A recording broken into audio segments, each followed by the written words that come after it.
कहानी वाला आपके समक्ष एक नई कहानी के साथ। भगवान श्री कृष्ण की परम उपासक कर्माबाई जी भगवान को बचपन से ही पुत्र रूप में बरसती थी। ठाकुर जी के बाल रूप से वह रोज ऐसे बातें करती थी जैसे बिहारी जी उनके पुत्र हों और उनके घर में ही वास करते हों। एक दिन कर्माबाई की इच्छा हुई कि बिहारी जी को फल मेवे की जगह अपने हाथ से कुछ बनाकर खिलाऊं। उन्होंने प्रभु को अपनी इच्छा बतलाई। भगवान तो भक्तों के लिए सर्वथा प्रस्तुत हैं। गोपाल जी बोले, माँ जो भी बनाया हो वही खिला दो, बहुत भूख लगी है। कर्माबाई ने खिचड़ी बनाई थी, ठाकुर जी को खिचड़ी खाने को दे दी। प्रभु बड़े चाव से खिचड़ी खाने लगे और कर्माबाई ये सोचकर भगवान को पंखा झलने लगी कि कहीं गर्म खिचड़ी से मेरे ठाकुर जी का मुंह न जल जाए। संसार को अपने मुख में समाने वाले भगवान को कर्माबाई एक माता की तरह पंखा कर रही हैं और भगवान भक्त की भावना में भाव विभोर हो रहे हैं। भगवान ने कहा, माँ मुझे तो खिचड़ी बहुत अच्छी लगी, मेरे लिए आप रोज खिचड़ी ही पकाया करें, मैं तो यही खाऊंगा। अब तो कर्माबाई जी रोज सुबह उठती और सबसे पहले खिचड़ी बनाती। बिहारी जी भी सुबह सुबह दौड़े आते ही कहते, माँ जल्दी से मेरी प्रिय खिचड़ी लाओ। प्रतिदिन का यही क्रम बन गया। भगवान सुबह सुबह आते, भोग लगाते और फिर चले जाते। एक बार एक महात्मा कर्माबाई के पास आया। महात्मा ने उन्हें सुबह सुबह खिचड़ी बनाते देखा तो नाराज होकर कहा, माता जी आप यह क्या कर रही हैं? सबसे पहले नहा धोकर पूजा पाठ करनी चाहिए, लेकिन आपको तो पेट की चिंता सताने लगती है। कर्माबाई बोली, क्या करूं महाराज जी, संसार जिस भगवान की पूजा अर्चना कर रहा होता है वही सुबह सुबह भूखे आ जाते हैं, उनके लिए ही तो खिचड़ी बनाती हूँ।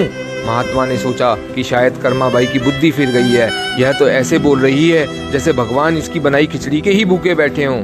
महात्मा कर्माबाई को समझाने लगे, माता जी तुम भगवान को अशुद्ध कर रही हो। सुबह स्नान के बाद पहले रसोई की सफाई करो, फिर भगवान के लिए भोग बनाओ। अगले दिन कर्माबाई ने ऐसे ही किया। जैसे ही सुबह हुई भगवान आए और बोले, माँ मैं आ गया, खिचड़ी लाओ। कर्माबाई ने कहा, प्रभु अभी मैं स्नान कर रही हूँ, थोड़ा रुको। थोड़ी देर बाद भगवान ने फिर आवाज लगाई, जल्दी करो माँ, मेरे मंदिर के पट खुल जाएंगे, मुझे जाना है। फिर वह बोली, अभी मैं सफाई कर रही हूँ। प्रभु भगवान सोचने लगे कि आज माँ को क्या हो गया, ऐसा तो पहले कभी नहीं हुआ। भगवान ने झटपट करके जल्दी जल्दी खिचड़ी खाई। आज खिचड़ी में वह रोज वाला भाव का स्वाद नहीं था। जल्दी जल्दी में भगवान बिना पानी पिए ही भागे। बाहर महात्मा को देखा तो समझ गए, अच्छा यह बात है, मेरी माँ को यह पट्टी इसी ने पढ़ाई है। ठाकुर जी के मंदिर के पुजारी ने जैसे ही पट खोले तो देखा भगवान के मुख पर खिचड़ी लगी हुई है। पुजारी जी बोले, प्रभु जी यह खिचड़ी आपके मुख पर कैसे लग गई है? भगवान ने कहा, पुजारी जी आप माँ कर्माबाई जी के घर जाओ और जो महात्मा उनके यहाँ ठहरे हुए उनको समझाओ, उसने देखो मेरी माँ को कैसी पट्टी पढ़ाई है। पुजारी ने महात्मा जी से जाकर सारी बात कह सुनाई।